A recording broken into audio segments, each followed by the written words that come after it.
ठीक है, इसके इस प्रचार के लिए, अपने भाई बहनों तक ये सत्य संदेश पहुंचाने के लिए दास ने और दास के साथ पूर्व पहले समय से लगे हुए मेरे बच्चे और बेटियों ने बहुत कुछ कठिनाइयों का सामना अवश्य करना पड़ा, जेलों में जाना पड़ा, जगह जगह इन नकली लोगों ने, झूठों ने हमारे ऊपर झूठे मुकदमे भी बनवाए बच्चों के ऊपर।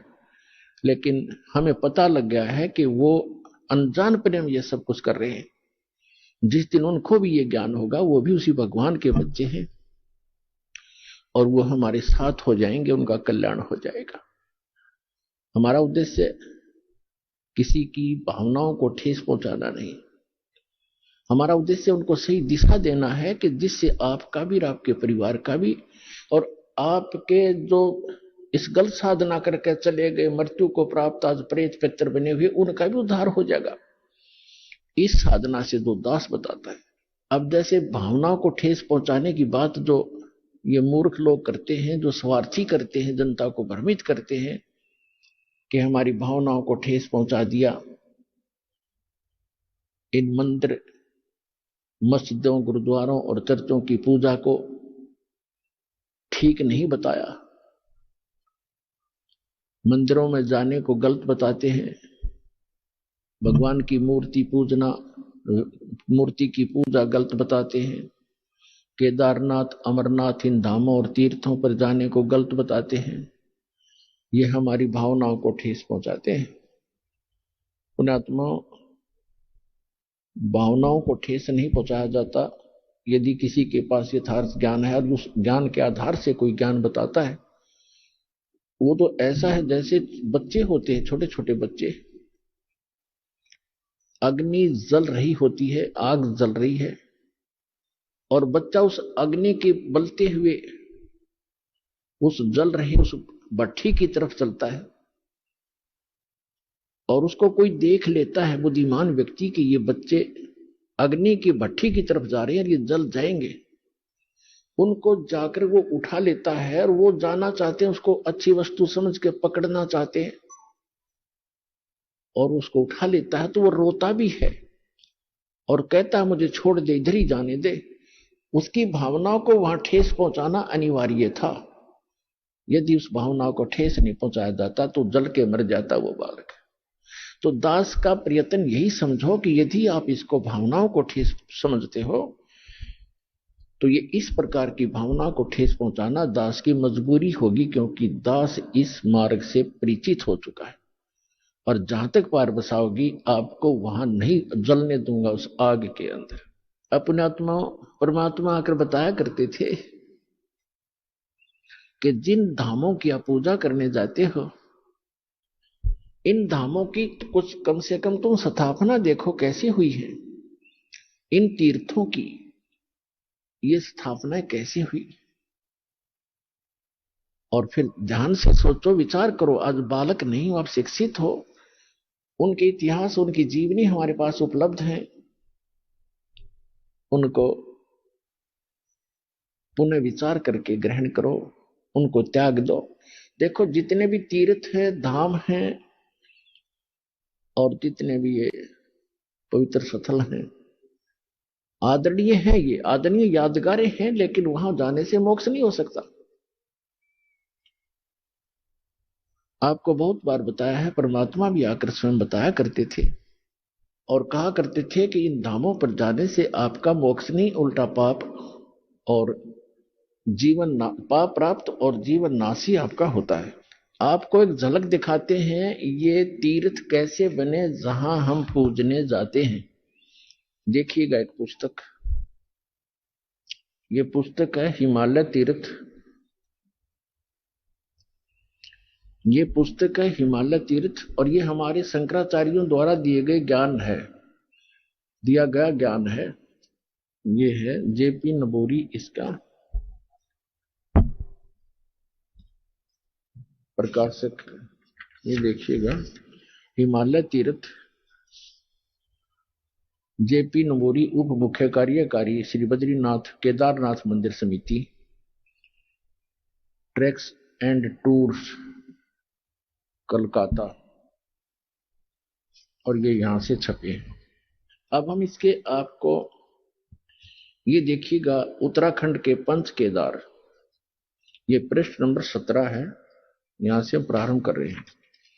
ये 18 पृष्ठ है, यहां से हम ये 17 पृष्ठ है। उत्तराखंड के पंच केदार श्री केदारनाथ भारत के उत्तर नाग नागाधिराज की सुरम्य उत्पत्तिका में स्थित केदार क्षेत्र प्राचीन काल से मानव मात्र के लिए पावन मोक्षदायक रहा है। इस क्षेत्र की प्राचीन एवं पौराणिक महत्व के संबंध में स्वयं भगवान शंकर ने स्कंद पुराण में माता पार्वती के प्रश्न का उत्तर अपने श्रीमुख से निम्न प्रकार दिया है। ठीक है। हे प्राणेश्वरी, यह क्षेत्र उतना ही प्राचीन है जितना कि मैं हूं। मैंने इसी स्थान पर सृष्टि की रचना के लिए ब्रह्मा के रूप में परब्रह्म तत्व प्राप्त करके सृष्टि निर्माण का शुभारंभ किया। तभी से स्थान मेरा चिर प्रिय समान है। भगवान शंकर का सुप्रसिद्ध ज्योतिर्लिंग भारत के विख्यात 12 ज्योतिर्लिंगों में से 11वां ज्योतिर्लिंग है। सुदूर उच्च हिमालय में समुद्र तल से 11,750 फीट की ऊंचाई पर श्री नर और नारायण ऋषि द्वारा प्रतिष्ठित है। पुराणों के अनुसार इस पुण्य फलदायी ज्योतिर्लिंग की स्थापना के संबंध में इसका इस प्रकार वर्णन अनंत रत्नों के जनक अतिशय पवित्र केदार नामक अत्यंत शोभा से युक्त शिखर पर पूर्व काल में महातपस्वी अपने आत्माओं ये तीर्थ और ये धाम कैसे बने हैं, इसकी थोड़ी सी झलक दिखाएंगे, फिर दास मौखिक सुनाएगा, वो अच्छा समझ में आएगा। अब देखिएगा, अब हम 18 पृष्ठ पर आगे 17 पर पढ़ दिया। यहां पर पीछे से हमने पढ़ा है,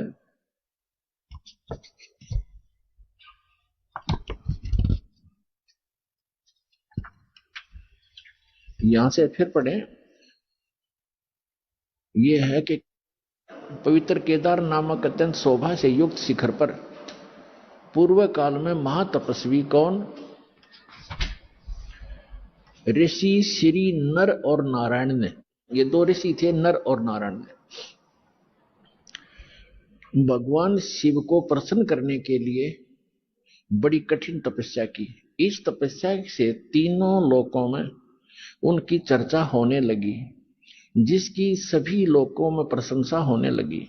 फलस्वरूप भगवान शंकर भी नर नारायण की तपस्या से प्रसन्न हुए और उन्होंने प्रत्यक्ष प्रकट होकर ऋषियों को दर्शन दिए। दोनों ऋषियों ने भगवान भोलेनाथ के दर्शन किए। दर्शन से आनंद विभोर होकर स्तुतियों और मंत्रों से उनकी पूजा अर्चना की। भगवान शिव ने अत्यंत प्रसन्न होकर उनसे वर मांगने को कहा। भगवान शंकर की यह बात सुनकर उन दोनों ऋषियों ने देवादिदेव महादेव से प्रार्थना की। यहाँ, हे प्रभु, यदि आप प्रसन्न हैं और वर देना चाहते हैं तो अपने इसी स्वरूप में जगत कल्याण एवं हमारी पूजा प्राप्त करने हेतु यहाँ सचित होवे, ताकि जगत का महान उपकार एवं भक्तों के मनोरथ आपके दर्शनों से परिपूर्ण हो। इस प्रकार भगवान शंकर नर नारायण की भक्ति से प्रसन्न होकर वहां सचित हुए।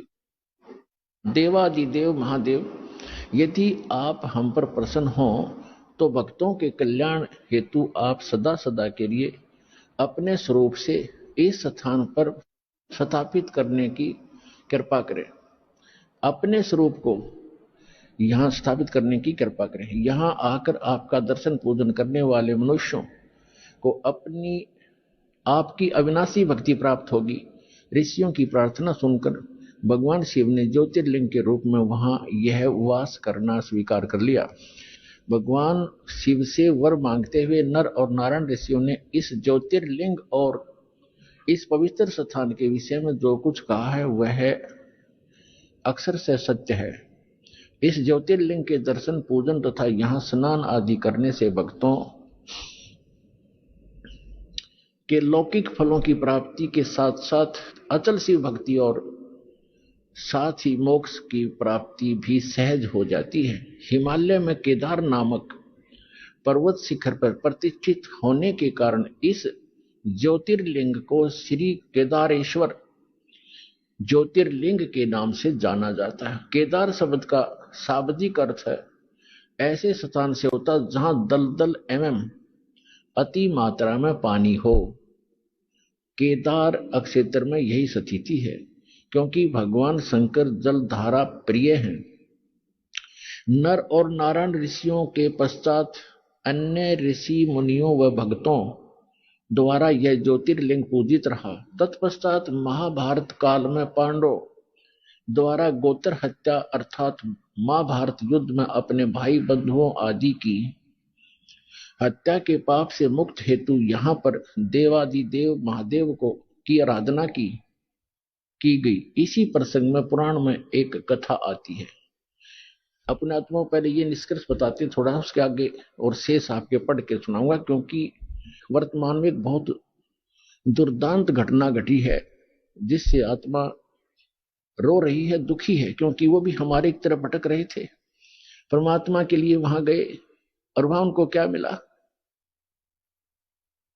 सर्वविदित है, कहने की आवश्यकता नहीं। अब क्या बता रहे हैं कि नर और नारायण नाम के दो ऋषि वहां तपस्या करा करते उस दलदल में। केदार माने दलदल, और उनकी तपस्या से प्रसन्न होकर भगवान शिव आगे। तो पुण्यात्माओं, भगवान शिव कौन आगे? इस काल के जाल को कबीर भगवान ने आके समझाया है कि ये काल जो है, जैसे इसने गीता अध्याय नंबर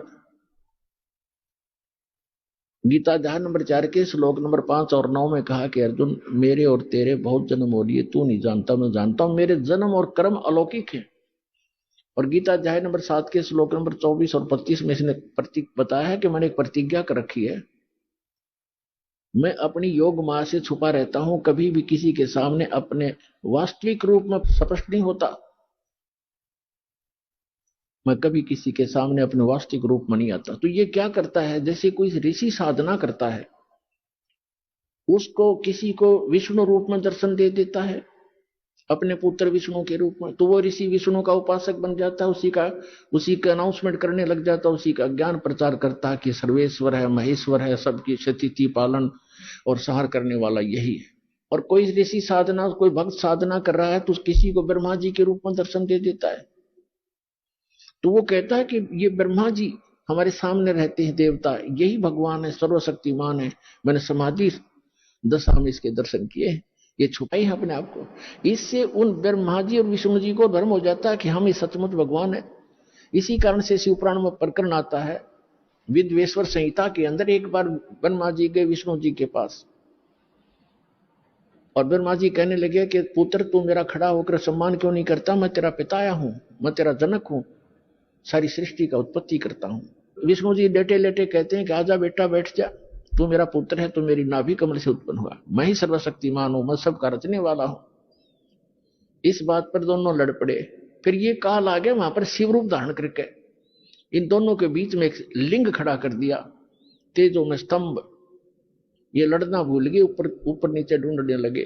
फिर खुद आके प्रकट हुआ शिव रूप में, फिर इनको ज्ञान बताने लगा, क्या पुत्रो, तुमने अपने आप को ईश मान लिया तो यू आर नॉट गॉड, तुम भगवान नहीं हो। और इसी तुमने दो डिपार्टमेंट, 2 विभाग मेरे से प्राप्त किए हैं, मैं चीफ मिनिस्टर हूं यहाँ का। ये काल जो है एक ब्रह्मांड में चीफ मिनिस्टर का काम, इसका रोल समझो। और अन्य ब्रह्मा विष्णु महेश एक एक विभागीय मंत्री है, रजोगुण विभाग के ब्रह्मा जी और सतोगुण विभाग के विष्णु जी। यानी रजोगुण से जो क्रिया हो रही है, जिसको हम उत्पत्ति कहते हैं, ये उत्पत्ति करता नहीं है, यह तो उत्पत्ति करवाता है। संतान उत्पत्ति हम उसके प्रभाव से करते हैं। और सतिथि, ये विष्णु जी कहते हैं, उत्पत्ति और सतिथि जो तुम्हें दी है मैंने, ये मेरे से प्राप्त है, तुमने तप करके प्राप्त किए, मैंने तुम्हें विभाग दिए। इसी प्रकार उधर शिव को भी, शंकर को भी मैंने अलग से, महादेव महेश्वर को भी मैंने 2 कर्त दिए हैं, संहार और तिरोभाव। और बोलने वाला 5वां ये काल है, ये कभी अपने वास्तविक रूप में नहीं आता, ऐसे कभी विष्णु के रूप में, कभी शिव के रूप में, कभी ब्रह्मा जी के रूप में आता है। तो इसके भाई जो गुरु वचन पे डट गे कट गे फंद 84 के, कट गे फंद 84 के, रकट गे फंद 84 के। भाई जो गुरु वचन पे डट गे रकट गे फंद 84 के। वस्तु मिली ठोर की ठोर, मिट गई मन पापी की दौड़। और अधिक जानकारी वसंत रामपाल जी महाराज जी से निशुल्क नाम दीक्षा प्राप्त करने के लिए संपर्क करें।